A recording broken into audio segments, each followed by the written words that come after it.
আর বহুত বেটিন আসন এই উজোরের সময় যদি 3 দিন উজোর হয় 7 দিন পর্যন্ত যায় গিয়া আরেক বেটি জিকায় কিতা গো তোমার দিকে বড়স না কিতা হইল তোর না হাবো মাথা ধুইছি না। আর এই শরীয়তর আদেশ কিতা যে সময় তোমার এই উজোরটা বন্ধ হয়ে যায় লগে লগে তুমি গা ধুইলাও আর নমাজ ছাড়তে পারতাই নাই। যে সময় তোমার এই উজোর বন্ধ হইছে নমাজের সময় গেছে গিয়া তুমি যদি মানে আপনার কিতা করো নমাজ গোসল করতে দেরি করো নমাজ গুণ যদি ছুটি গেছে অক্তে গেছে গিয়া ই অক্তর নমাজের খোঁজা তুমি খোলা লাগবো। কিন্তু দেখা যায় যে 3 দিনের জায়গা 7 দিন হইয়া আসছে আবো বেটিয়ে গোসল করদি না আর নমাজও করদি না। এক অক্ত নমাজ যদি কেউ সারে 80 হুকবা দুজখর আগ্নি ঝোলা লাগবো। বড় করি হকা নাউজুবিল্লাহ।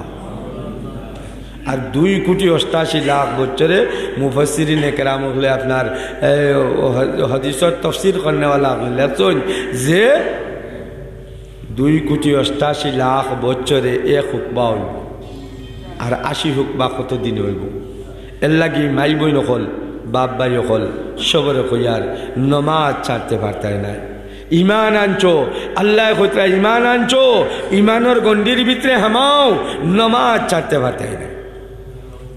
নমাজ হইল গিয়া এল্লা গিয়া মা বই নকলের কইয়ার তোমার তান 1 নম্বর কাম হইল গিয়া যে 5 ওয়াক্তর নমাজ হের মারিয়া পড়া।